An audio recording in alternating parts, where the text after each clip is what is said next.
Welcome to Modernism Week. Hey, thumbs up to all of you at 9 a.m. on a holiday. So you're in for a treat. It was worth getting up at 9 a.m. You're going to meet Mark W. Daniels, who is the leader of a young, up-and-coming design firm here in Palm Springs. And all of the properties he's going to discuss today are located here in Palm Springs. If you want to see more of Mark's work, he will be doing a special home tour today. Many of them are sold out, but there are still a few spots available in some of the afternoon sessions, and that's a home right here in the tennis club, so it's just a short walk from here. So I encourage you, if you're inspired this morning, to consider going to the home tour. Mark will be there for the home tour as well as the homeowner. Just one little housekeeping thing before we start. Please make sure your cell phones are on silent or just off so everyone can enjoy the presentation. And thank you so much for coming. Enjoy Modernism Week, and I will turn it over to Mark W. Daniels.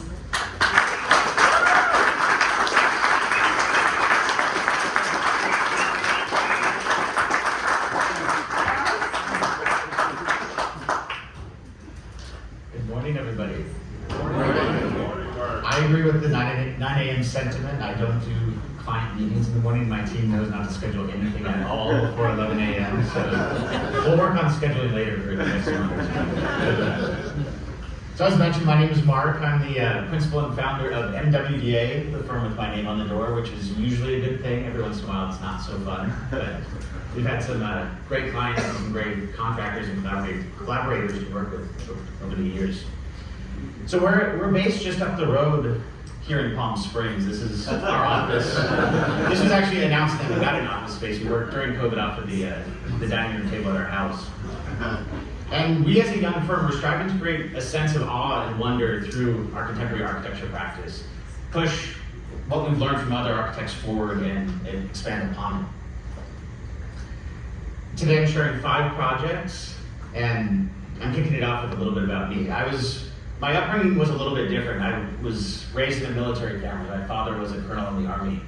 And that led to moving around quite a bit. We moved north, south, east, west. Hawaii was overseas duty, which was actually pretty fun. We didn't have to go to Japan or Germany. But it led to going to a bunch of different cities and usually living in the suburbs. We would, gotta go back one. We'd move around to the point where, to this day, when people ask where I'm from originally, and a lot of you have heard this, friends of ours, I say, I'm from America, because we were never in any place long enough for it to be home. And that was fine, it's what you knew. You move around a lot as a kid. So we were in the suburbs typically, and suburbia is fine. It's not the most architecturally pleasing place, but every once in a while we would end up in a city or go to a museum or pass through a city that would, and be in a building that would have a big impact on us and on me specifically. And I think back to those memories to this day. As a kid, I didn't know what was going on. You're sort of aware of space and architecture, and you're in a building that's cool. But there was a strong through line with all of those projects. They all had an architect behind them. They all had a strong concept, and the architect was pushing a new experience, a different way of living, a way of shaping space or using materials. And that, I think back to that. I was in some great towns and some great cities that showcased that. But at age 11, my father was stationed at the Pentagon. So we were in Washington, D.C., in the suburbs, of course. And in 5th grade, we had a school field trip. We got on the yellow school bus and went into the city, and little 11-year-old Mark walked into this space, and I was awestruck. I didn't know who AIA was. I didn't know what architects did, but I was at this spot in the museum, and I remember the red cauldron above, the stonework, the detailing, the volume of the space, the roof form. It was magical, and it was etched into my mind. And you'll see in projects going forward, some of these details that I remember from age 11 reappear in our work now. So with that, AIA always had great drawings and great concepts behind its work. They're so thoughtfully put together, and there's great architecture around us all the time. One of the big things I want to drive home is you don't have to understand the concept of the architecture to appreciate the architecture or to understand it. It's about taking a moment to pause and realize you're in a space that's special, there's something different about it. And if you can pause and appreciate that, you understand architecture. It's not about knowing these sketches or the details or the theoretical work behind it. So that's a big takeaway and a big through line with all of our work. So at the office, we have a series of core values, and curiosity is number one on the list.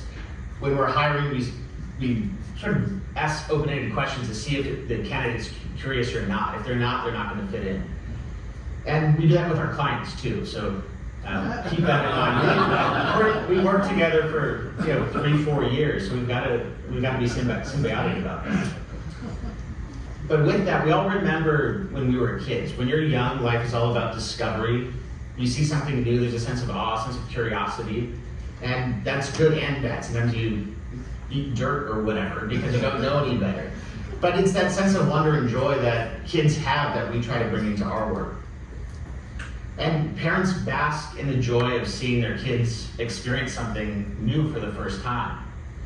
Other than that, I'm not sure why anyone would ever have kids, but that's another story. But as we get older, that awe of discovery, it fades. Priorities change. As adults, we lose that sense of wonder. And that happens for a number of reasons. During the architecture process, this can happen as well. Architecture without a concept doesn't have a core driver that brings it back to its origin, to its base point. It evolves, it can become stale and diluted, and the design eventually becomes something that nobody's proud of. It's convoluted and it becomes disappointing. So when we at the office, when we start a project, we always seek to define a concept.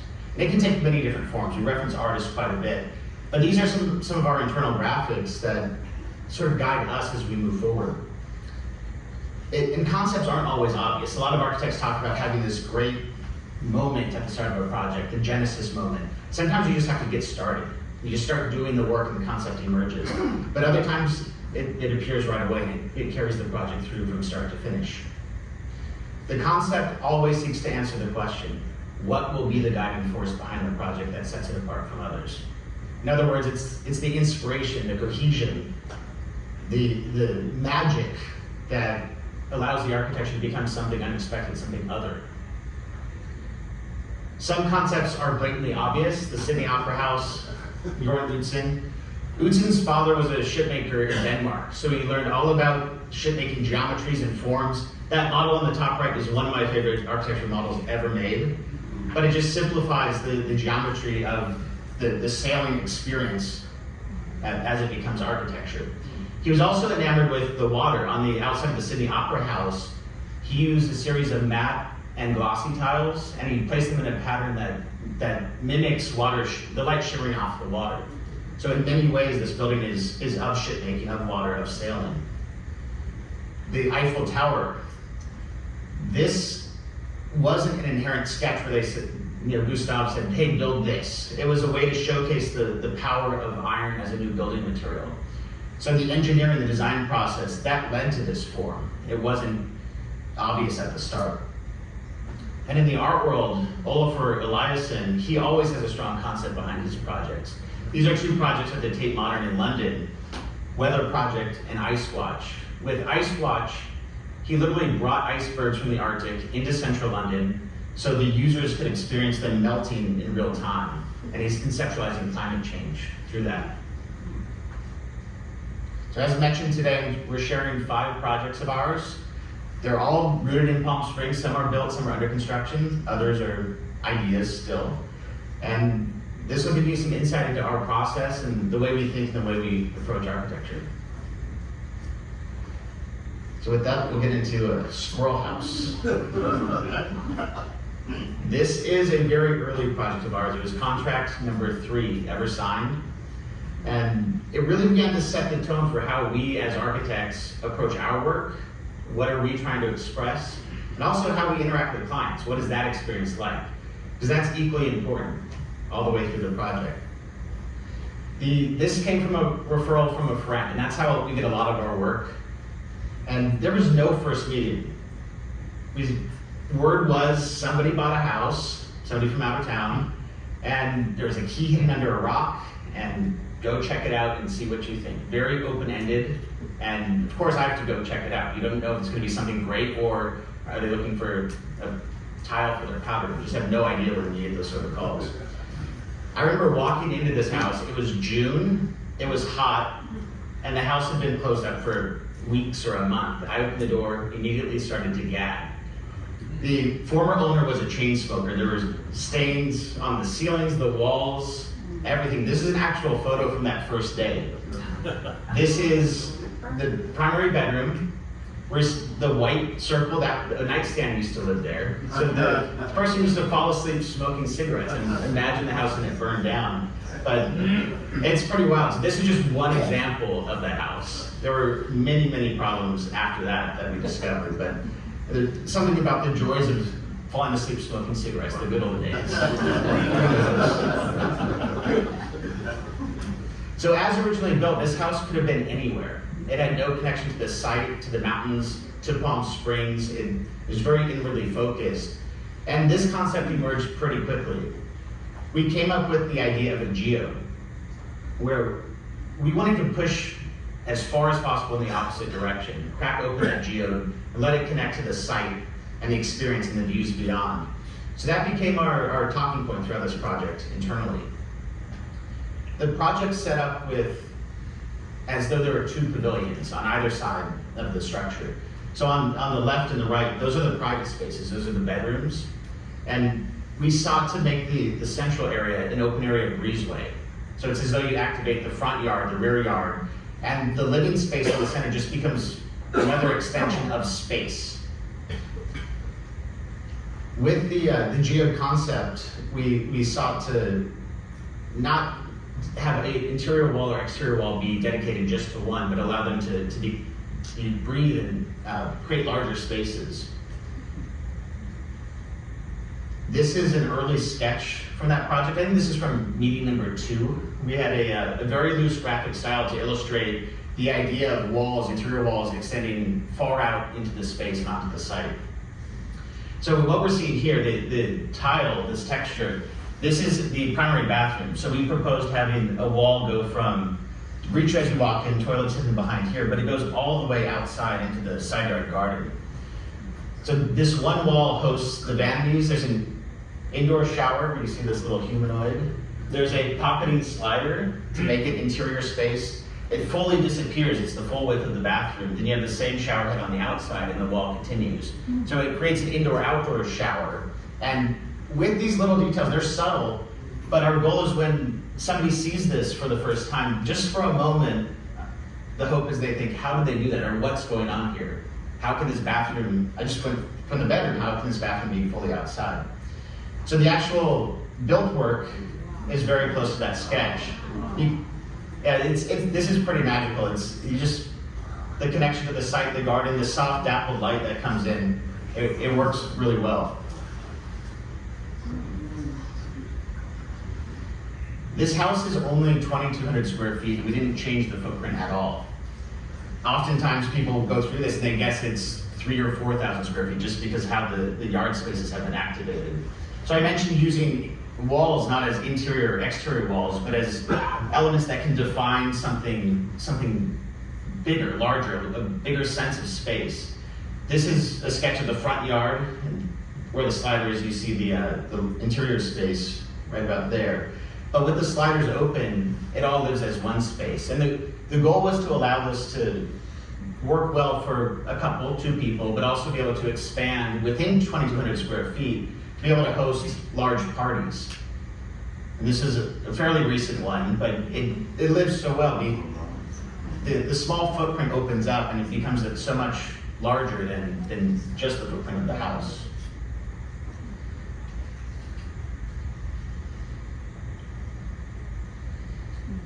One of the details we employed is, and the way we thought about it, is using the beams, the Douglas fir rafters you see. We treated those as the crystals of the geode. They are the element that breaks the plane from inside to out on multiple sides.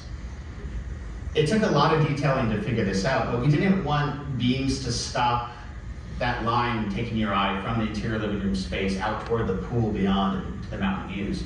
So we came up with a structural detail where we hang the beams from the top.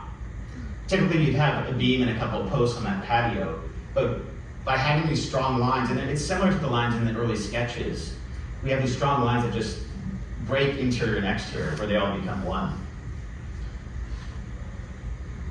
You can see those cantilever beams up here as well.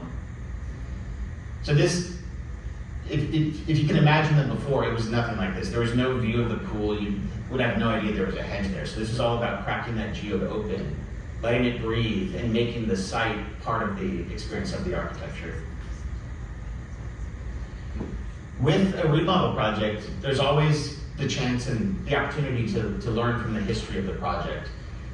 We reused the fireplace stone elsewhere in the house and expanded upon that. And we elected to keep the original flooring, ground concrete. The flooring's interesting because you can see the various remodels that have happened over the years. The mastic from the tile is actually etched into the concrete, so you see all the squares, and you can see they used one size tile in the living room compared to the dining room. But the history of the house is there, and if you walk through, we didn't try to hide that at all, and it's a really beautiful reminder of what was. This project introduced us to some key collaborators. Christian Gamro did the interior design and surface design, a landscape firm who's lecturing tomorrow. Worked with us on the landscape on the site. They actually rented one of their San Francisco townhouses to this client, and that's how we all got to know each other. So, yeah, they've been great collaborators, and we're lucky to have multiple projects with them right now.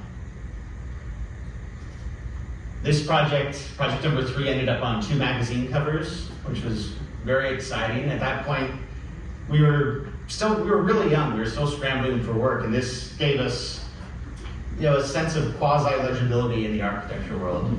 So it started to establish us. If you know of a house with a smoking problem, we can give us a call.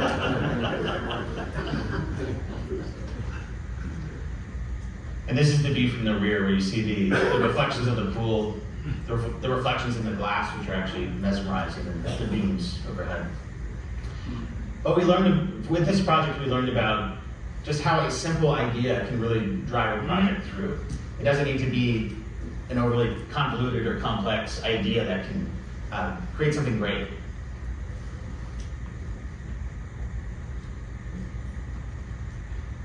All right, next up is Frame House. All of these have clever names. They didn't all start that way, but we got there.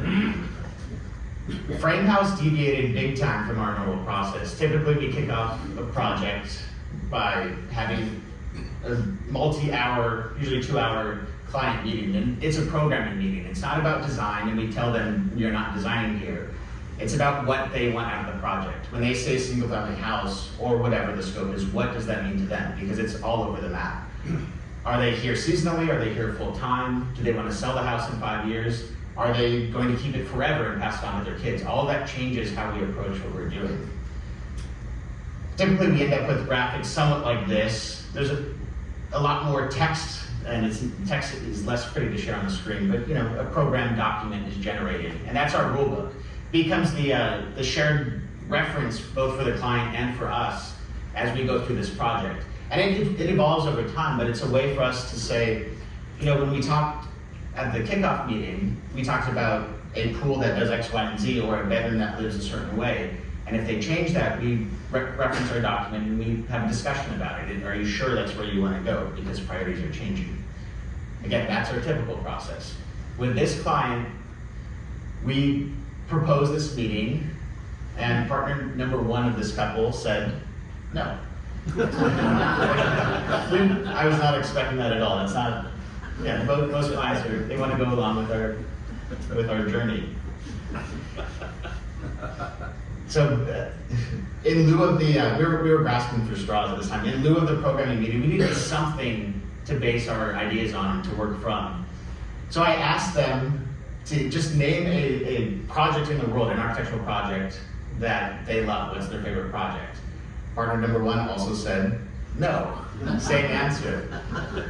Partner number two, she had a more thoughtful answer. She said, it's not a building, but I love Wes Anderson films, which is actually great. I mean, it's pretty magical. So I'm a big Wes Anderson fan, and that was enough for us to run with. We can create a concept from there. We can drive a project just from this one sentence, because this is all the feedback we got. The risk is, if you don't have these programming meetings or common ground, the design process can go on forever. It may sound fun to have a project start tabula rasa, you do whatever you want, but we've learned it's better to have constraints. It's better to have limitations. It's something to work toward. And without that, it's pretty daunting. And we also have no idea what the client is expecting. So, design concept meeting number one could be a hit or the worst meeting ever. But this gave us enough of a foundation to run with something. We had a common ground here. Wes Anderson is known for his visual style, the way he directs. If you see something he's done, you can pinpoint it back to him. And that comes from a number of different things. One of the major elements is the use of the rule of thirds. It's a cinematography cheat code, essentially, but you place the important objects on screen at those overlaps, the 1/3 marks.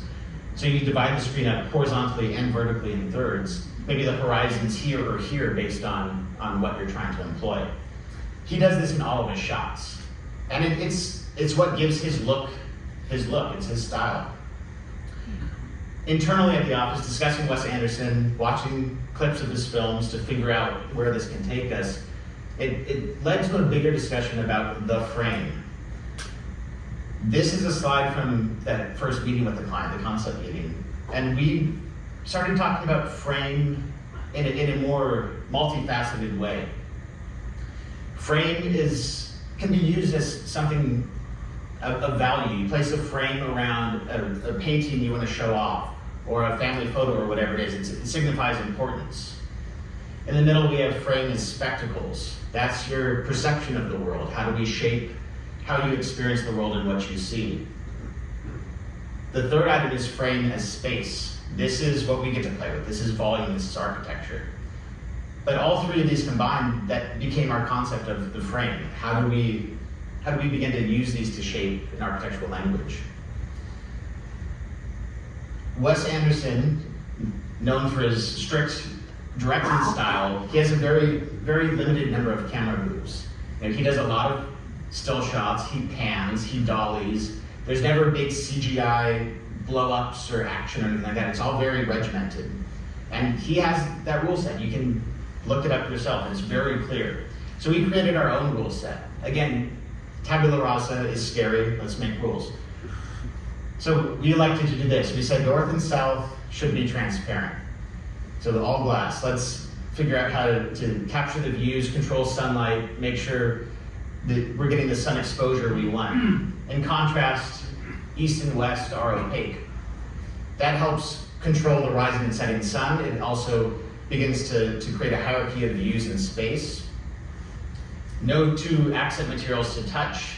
This just, again, pairs everything back, much like Wes Anderson's visual style. It just simplifies material detailing and the experience of those accent materials.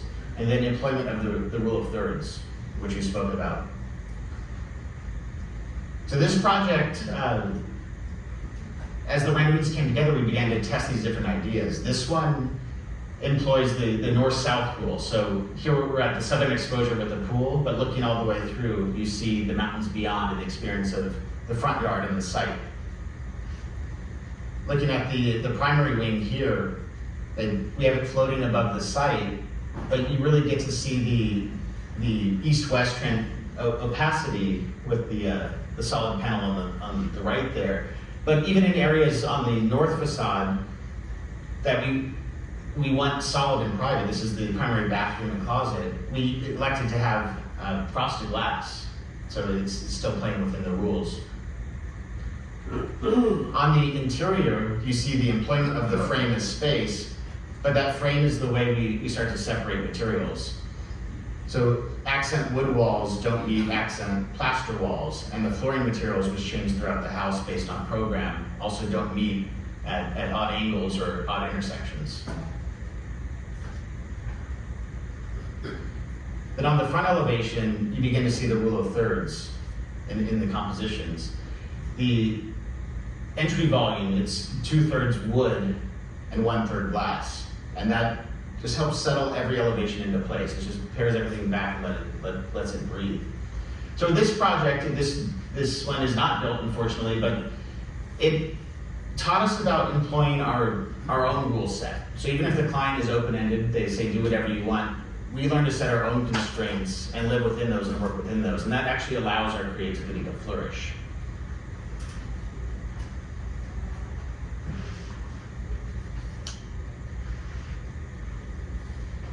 All right, square dance is a fun one. It's also a fun name. But this project arrived at a time when I was in a deep dive into my favorite architect, Louis Kahn. It was a multi-month expedition. I went to a number of his projects. I read just about every book about him. And it taught me about his creative process, his concepts, his techniques, and everything he employed in his work. And it's great to learn from the greats. It's a good way to advance your language and vocabulary. One of the most interesting things about Frank Lloyd Wright, Louis Kahn, is Frank Lloyd Wright did this as well, is they both started with the square. No matter what the project was, no matter what the program, no matter what the site, they would start with a square. And like on the last project, we learned to impose limitations. They did as well. So they'd always start with a pure geometric form and they would break from there. They would also start from within the project and design outward. So imagine they're in the middle of the square. They're not creating curb appeal. They create the user experience, right? So they design from the inside out. And you may be wondering, Mark, Frank Lloyd Wright, Louis Kahn, they don't have anything to do with Palm Springs. Why are you bringing them up? Louis Kahn was born in 1901, and I have a very, very special overlap with that date. I too am from the 1900s, which means we're contemporaries.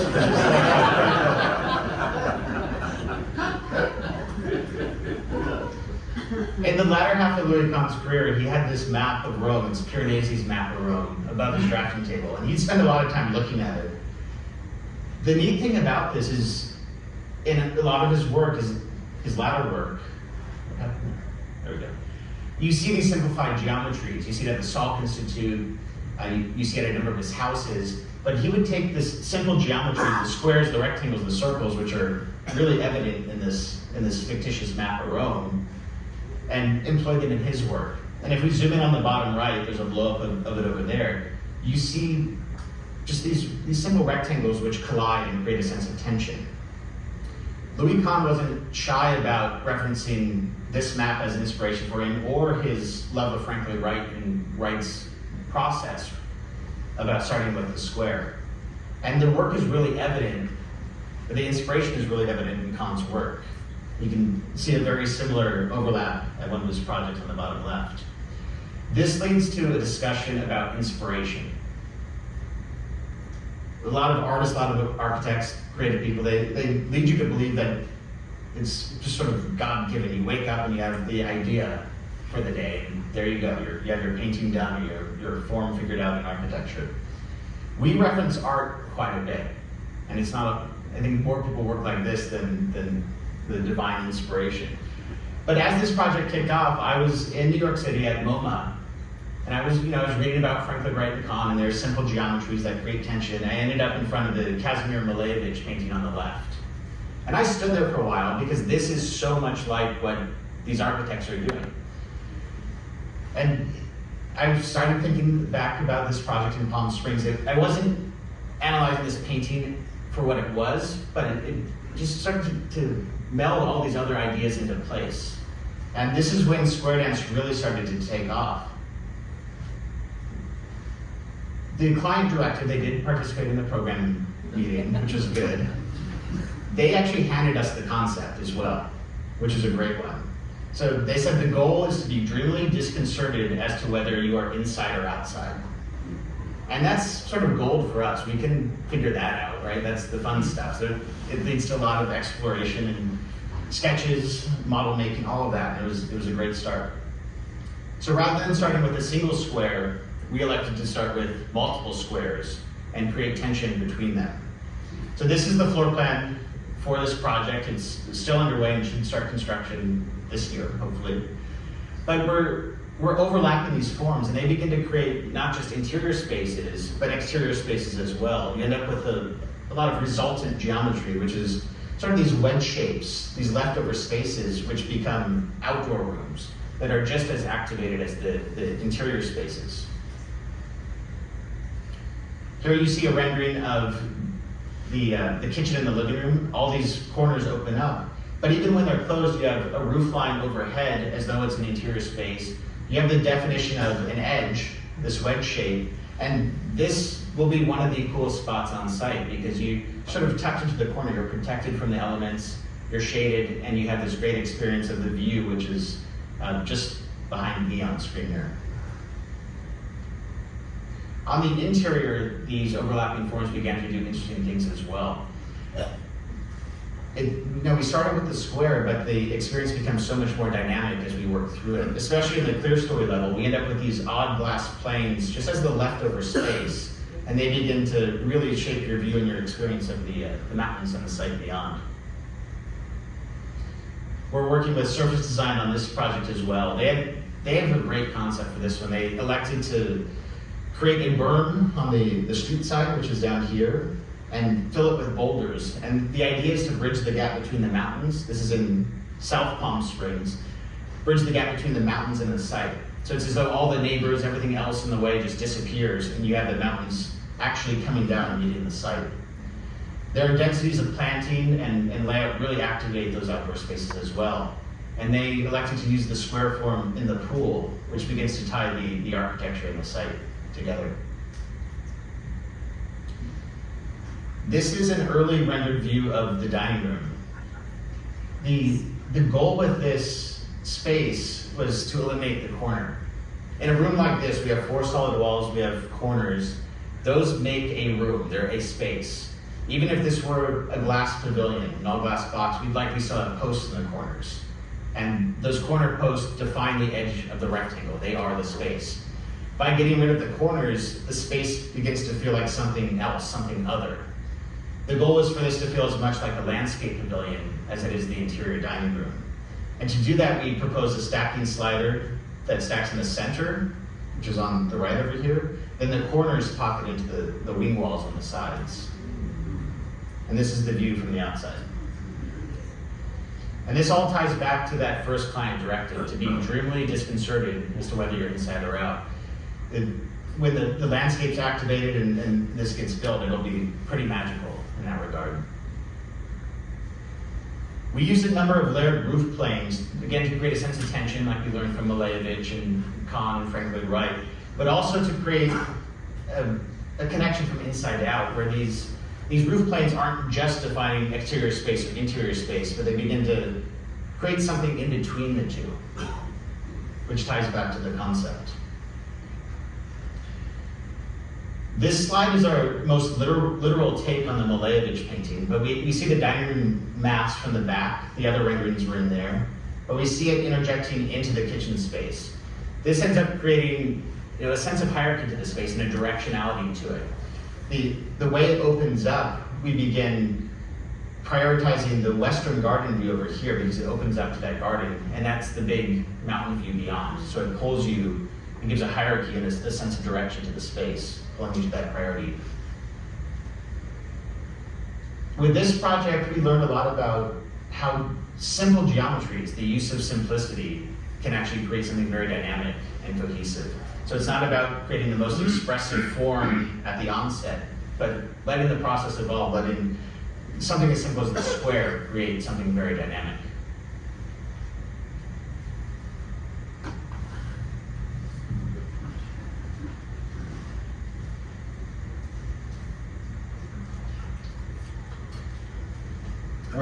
payroll residence. Kevin, this is the name for yours now, by the way. All right, this project is sited on one of our favorite lots in Palm Springs. It's just up the road here on Stevens Road, and it's been empty for a while. There was a house there, it was torn down a while ago, but the visibility on this lot, there are a lot of home tours that go by, and there are great houses all around it, and the home tour guests say, oh, what about that lot? Or people riding their bike or walking by, they all stop and gaze at this empty lot, thinking about the potential that it holds. With that come a lot of opinions. We heard from neighbors, from interior designers in town, other architects, landscape architects, the pool cleaners nearby. Everybody has thought about what they would do on this lot. And they're not shy about sharing their opinions. And we learned to just sit back and sort of smile and say, oh yeah, that's an interesting idea, nice one, and just go on with our day. It was relentless for a while, but that's part of the fun.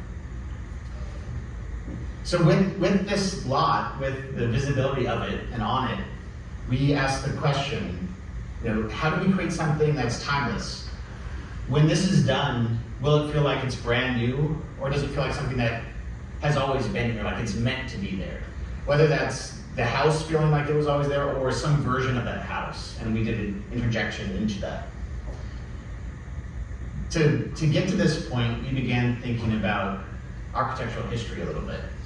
Short lesson here.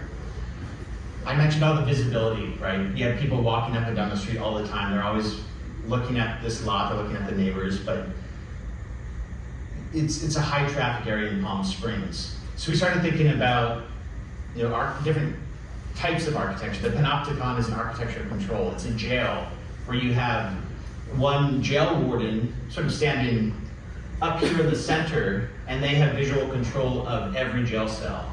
And the inmates cannot see that person, right? So they have no idea if there's actually a person there that'll get them in trouble or not.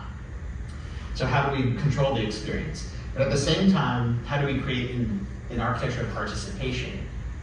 How do we not just put up a hedge wall, but create a dialogue with the community, with the street, with the people going by? So we reference Teatro Olimpico by Palladio. And this is all about forced perspective, layered experience, and getting the user, the guests, to have a dialogue with the architecture. So we came up with the idea of controlled participation. And that's a blend of both. It's where Palladio, it's about voyeurism, it's about seeing down these streets, down these alleys in the theater, and this is about control. How do we let the user define what their experience is, or how they want to interact with the public beyond? And with that, to simplify it slightly, we came up with the idea of combining the fortress and the glass house. So how do those become one when they're so different? So we're talking about jails and theaters and voyeurism and participation with the neighbors. How do we sell it? I was getting excited about all these ideas, but how do we pitch it to the client? It's not the easiest thing. This is a little story behind this one. So we had to delay the client presentation slightly. The client was traveling during the summer, and he just wasn't around. And you have to do these meetings in person. You have to be able to read the room, tailor the experience, shape the narrative slightly. But he was also coming to see us in southern Vermont, where we spent some time over the summer. And about an hour away, there's a museum called Mass MoCA in North Adams, Massachusetts. At this point in time, I was obsessed with Robert Irwin and James Turrell, two light and space artists, and I was diving into their work, their texts, and their ideas of experience. And they both work in a quasi-architectural medium.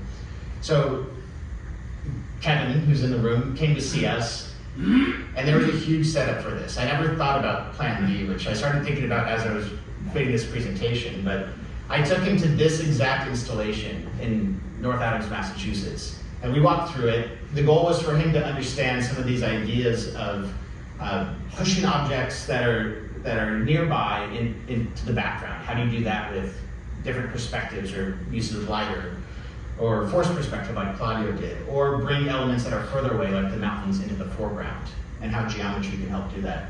So this was a setup to make sure we had the common language to have a discussion that afternoon about the design concept. And luckily he liked the trail. So if it was an hour drive, like I probably would have been saying, like, who's that Terrell guy? He needs to go back to school if he hated it. But it went well. So step one of setup was complete. This is ultimately the rendering that was produced, and it's all about these layered experiences that James Terrell and Robert Irwin, they built an art career on those. So you have compression as you walk into the entry, and you see that with these columns here. You have a roof slope that creates compression leading to the front door. So street sides here for orientation, big mountain views are this way. This is south to the left, north to the right.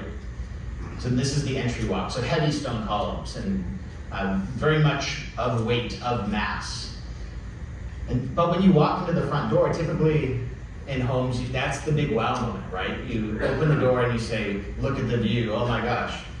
We're denying that experience, that wasn't the right time for this one. And this is all about layers of experience, and that's what, again, Irwin and Terrell are big on building up. So rather than that being the big view, we force the guest, the user, to turn to the north. This is a sunken shadow garden. It sits a few feet down. Nobody on the street side knows it's there at all.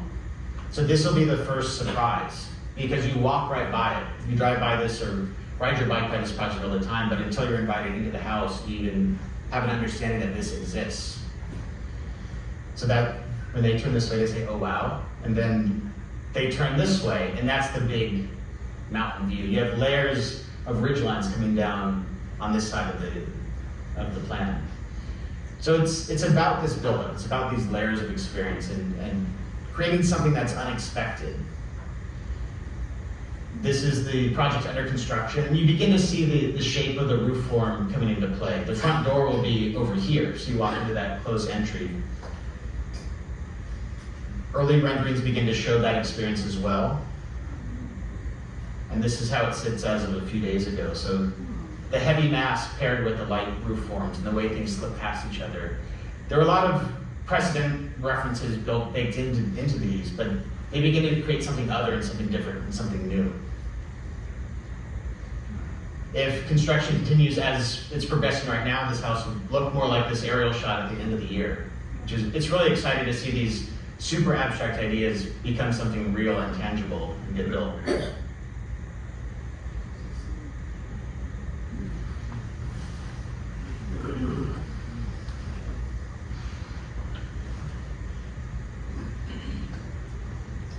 All right, Reflection Ridge. Doug, this is your house. All sorts of announcements today. This is the Doug Smith residence, who's in the audience. This is the house on tour after the lecture today. So Doug and I connected a while ago, and this is actually project number 1 at the office. So Doug took a big leap on me as an architect, because I had a lot of enthusiasm. I was excited about launching my own practice, but I had no way to show I could actually execute on any of this. Lots of good ideas, lots of talk, but can he actually deliver? So Doug, thank you for taking such a big leap of faith on me, on the office, and getting us to where we are today. So Doug and I connected before he purchased a lot. I traveled around Palm Springs a little bit with him, and we identified a few lots as candidates, and he talked about pros and cons. There were 2 criteria that were clear. One is walking distance to downtown. This is the tennis club area of Palm Springs. This is the lot. This is Melvin's and the Ingleside Inn right here for reference, so Ramon Road. The green dash line, that represents the downtown core. So walking a street or the back entrance into Melvin's, that's walking distance, I'd say. So check that box with this lot. And then 2 was a relationship to the mountains. And that was more loosely defined, but some connection to Palm Springs as a place. Didn't need to be on the hillside, but just have a relationship with them. So we identified this lot, and it sat empty for a long time. We were the first people to do anything on it. It had quite a few problems. It was a dumping ground for construction debris. The boulders are not natural. They were all dumped there as well. Across the street, you have a 2-story hotel, and for the longest time, we saw room 30 staring right back at us as guests would check in, which we solved. But we heard a lot about why we shouldn't build here. There were people even saying this lot's unbuildable, that's why it's sat empty for so long. The neighbor to the west, right there, they're fairly present. It's very visible. That's the old Knott house of the Knott Berry Farm. They own this lot as well. So you have the visual issues, right? The relationships to noises and trucks and loading zones for the hotel, but we also had a lot of zoning issues. Before we dug deep into this, the experience of the site is, from the street, the gray tone here, the pinks, all the hatches, that all felt like it was part of the lot. Like it was all one big area full of opportunity. The truth is, all those boulders are actually off the property line, right? So instantly the lot felt quite a bit smaller. Doug also had to deed 5 feet of the property to the city for street widening. I doubt they'll ever widen Monte Vista, it's just a quiet little built-out neighborhood, but it had to be done, further limiting what we can do on the front. It's also a corner lot, which means the setbacks are more stringent than an interior lot. That left us with just this green space in the center.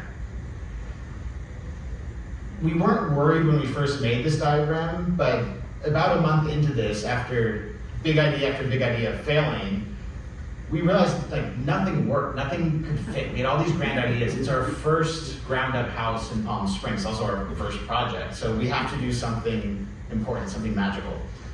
And it just wasn't working. We were getting more and more frustrated with the size of the lot, sort of how do we make this work? There are ideas of pavilions that we roam through, and how do you connect to the mountains?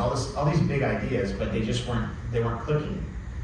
So we turned back to architectural history for a little bit. We looked at other people who have dealt with zoning limitations. This is a series of charcoal drawings by Hugh Ferris. They were done in 1922, just as New York City changed probably created its skyscraper zoning code. And he was studying how zoning codes begin to shape architecture. So here you see the rough form of the zoning codes as it steps back, so all the buildings have natural sunlight that reaches them. And he began to shape architecture through these limitations. So rather than fighting the zoning codes and those limitations, he viewed restrictions as opportunity. And he's known for that with his drawings, which are beautiful. So we hit pause, said time out, and we decided to do the same thing. Palm Springs has a very clear zoning code, and that's why all the houses here have such nice views of the mountains. They keep the roof heights low, the setbacks are large, which everybody appreciates, but when you're designing something on a lot this shape, it becomes tough. So at the center, you can build up to 18 feet. At the setbacks, you can go to 12 feet, and that's it. So we started to play within those bounds rather than starting big and trying to make it fit. We also began to think about how we get rid of the neighbors. So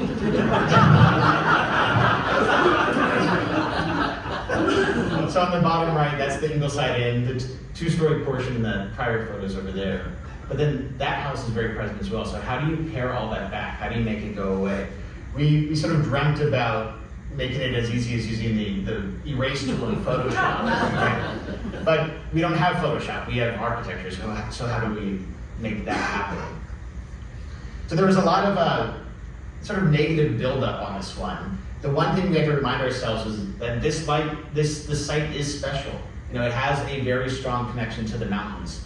So how do we bring ourselves back to center? How do we make sure we're designing for that experience and not only trying to delete and erase everything else? So this project has a very unique roof form, and that came from a number of different parameters. We learned from Hugh Ferris, using those restrictions as opportunity.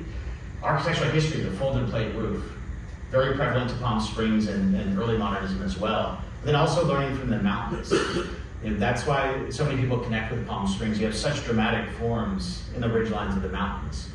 And we ended up with this. So here we're looking to the north. This is the ridgeline that comes down to O'Donnell Country Club, which is literally right here. And we were inspired by all these elements, all these roof lines came from the ridge lines. You really see it on the courtyard side of the house looking back. This is the most literal interpretation of that ridge line and those inspirations. If that were a flat color tone, most people would say it's a mountain, and that was our goal. It folds up because of the zoning code, but also because that's the view, that orients you to the experience beyond. And when you're there today, hopefully everybody's on the tour, spend some time in this space and just look up and out, see how the folds of the ridgeline relate to the mountain line beyond, and how the architectural form connects you to the site. All right, so we have a ridgeline, but how do we use that Photoshop erase tool to get rid of the neighbors? That was the next big thing to tackle. We did our take on the courtyard house. So we're using the private wings, the areas that don't need massive views. It's not about that. We use those to buffer the neighbors and the hotel. We also use key elements of storage and kitchen appliances, all those sorts of things to stack everything so the orientation is to the views beyond. We ultimately ended up with this floor plan. So in this plan, north is to the right, so mountains that way, and that way. Anything that's solid blue on this one is opaque wall. Anything that's lighter is glass. So there's a lot of glass facing north. And north is great in Palm Springs. We have very harsh sunlight here. It's very intense. On the north, you can essentially keep the shades open 99% of the time. You don't get heat gain, you don't get sun exposure, your furniture is not going to fade, nothing like that. One of the big elements to point out here is the dining room. It's rotated 30 degrees off axis from the rest of the house for a very specific reason. The ridgeline to the north is magical, but there's also a great view of Tockwitz Canyon. You have to look over the neighbors slightly, but it's right there. So we oriented that dining room to frame Tockwitz. These are pictures from the site. But Tockwitz Canyon, it's one of my favorite places in Palm Springs.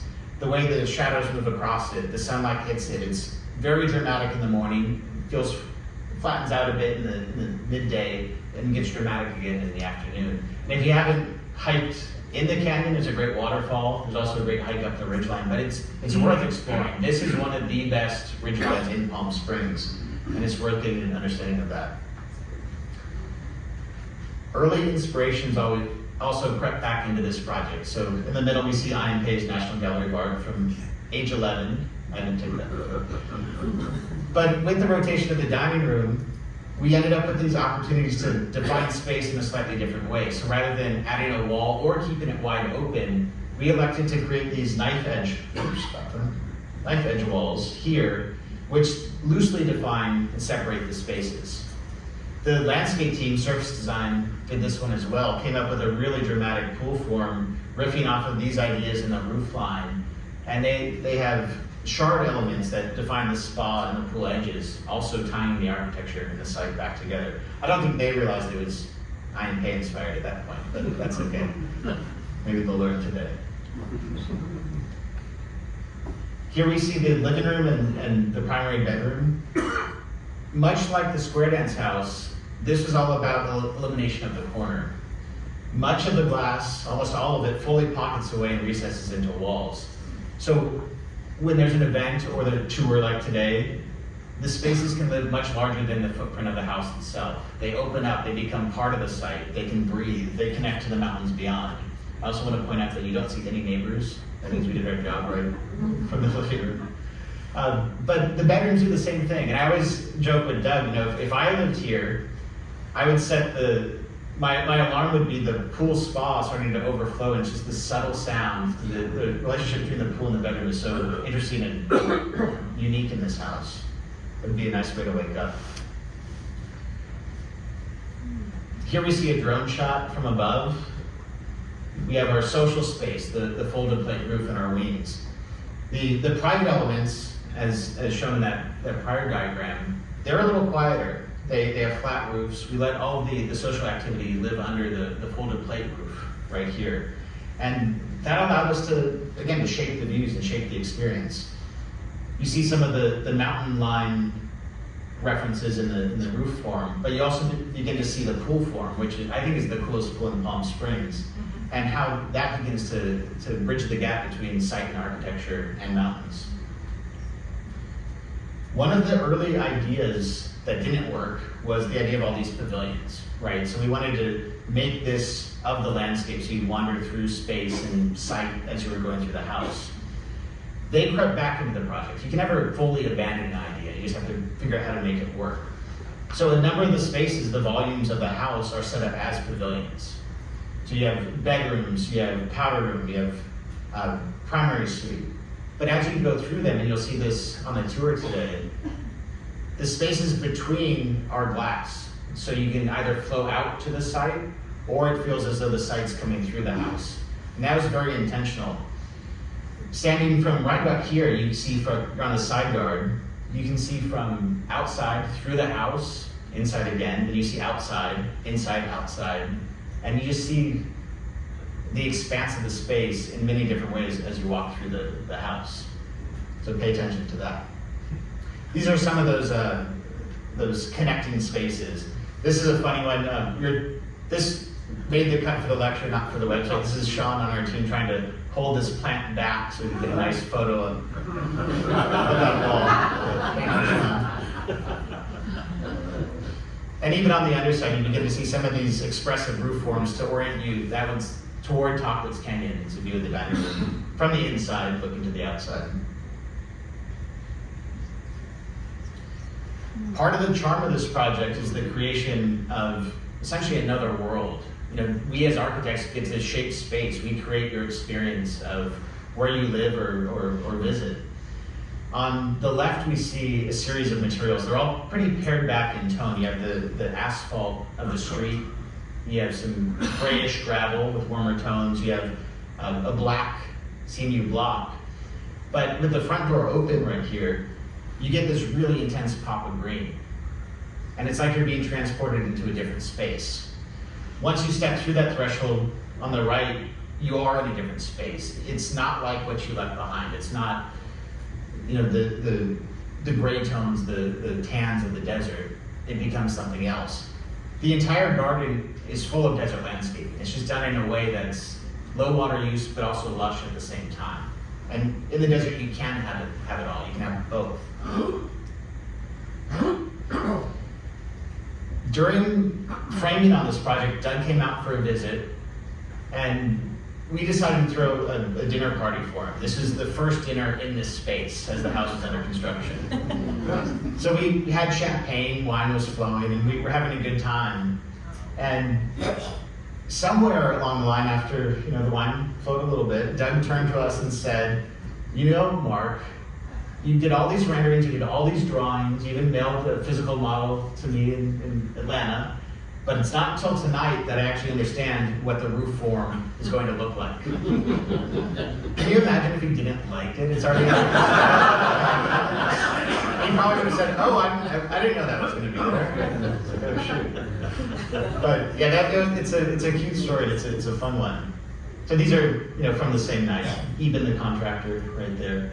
But thank you, Doug, for trusting us enough to let us propose something that's different and unexpected and somewhat tough to understand, but it worked out. Well, thank you for doing it. Happy to.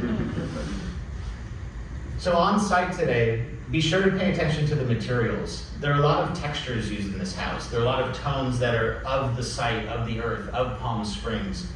Our goal was to create an architecture that is inherent to Palm Springs. This can't live or work anywhere else. It just wouldn't make sense. And some of the qualities of Palm Springs are the fact that we can open the corners of buildings. We can let spaces flow and breathe.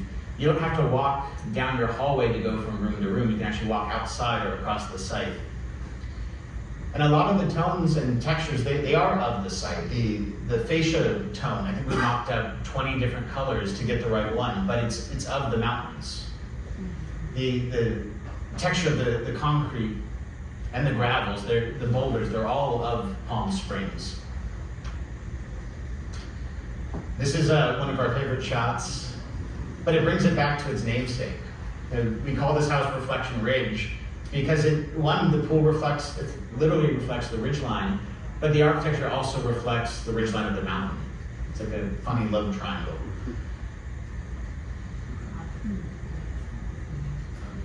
So with that, this is what we do as architects. We enjoy, shaping space and focusing on natural light and balance and experience. And we as young architects, our goal for you is to create spaces that share that sense of joy and discovery that IMP did for me at age 11. And hopefully today you get to experience that at the tour of Doug's house. Thank you.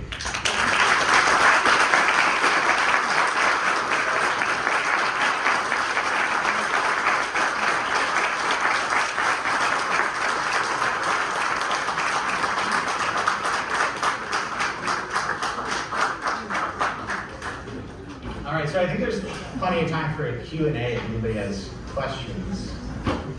Go for it. Mark, I have a question. In the one project, it looks like the ceiling is perforated so that it brings a lot of light in, but in a very small circle. Right.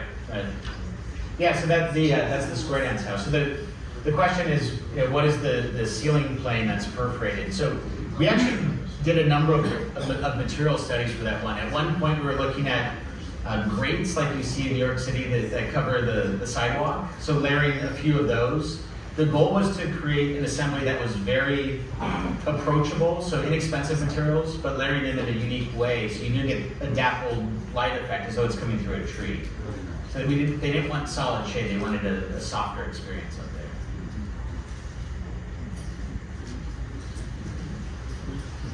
there. I guess I have a more question about your personal interest. If you were to hire Mark W. Daniels, what would you tell him that your dream home or like your house?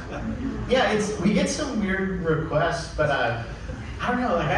I'm pretty happy in my place. I think I've built something small in footprint that lives much larger, much like what some of these projects shared. It's nice to have something simple and approachable and maintainable, but when it's time for a party or birthday event, it just opens up and expands. So I think that would be the start, but it would probably get really complicated from there.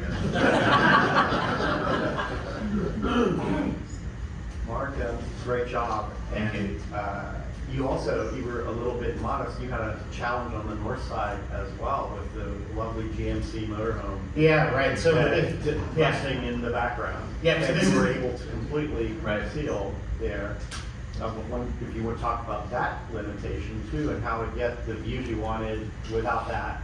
right. And also talk about how talking to strangers, tell us about a stranger maybe that you talked to. The title of this talk in advance leads to good things, only leads to good things. Right.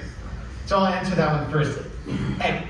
It was pretty short order to come up with a title. We got an email saying like, hey, what's the title of your lecture? We hadn't even thought about it. So it sounded provocative, it sounded fun. It was sort of a self-pep talk, hey, this will be great, do it. So I had a bunch of random stories lined up that were going to be the through line through the project, but they didn't connect well enough. So it became my self-talk to show up and do it all. All right, so the first half of that question was about basically the backside of this lot, so behind the pool. There's a neighbor that has, I guess, somewhat fancy or famous 60s RV. It's really cool, but it's been sitting there and it's not in the best shape. And nobody wanted to look at that. So how did we block it out? A lot of it's about, just making sure your eye goes to the right place. But we also layered in steel fencing to just screen out the neighbors and ficus and all of that. But it was pretty straightforward to eliminate some of these neighbors. Some plants still need to grow up a little bit, but in a year or two when everything settles in, it'll just be its own world, its own oasis.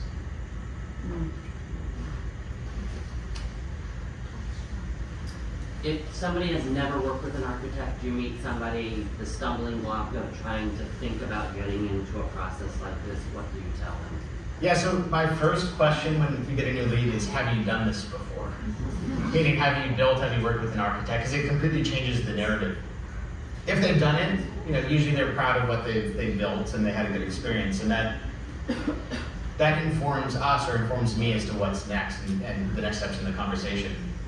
if you've not worked with an architect, I would just pick up the phone and call a few. It's all about personalities and relationships. You end up working with your architect for, if it's a remodel, a year or two. If it's new construction, it's more than that. So you want to make sure it's somebody you enjoy working with. When the phone rings, you're excited to hear from them, and it should be fun. And we tell ourselves that all the time in the office. Like, at times it's frustrating, something doesn't work, but it should be a fun experience. So just be clear about what you want as far as scope, goals, all of that, and just enjoy the process. Any others? All right, thank you so much.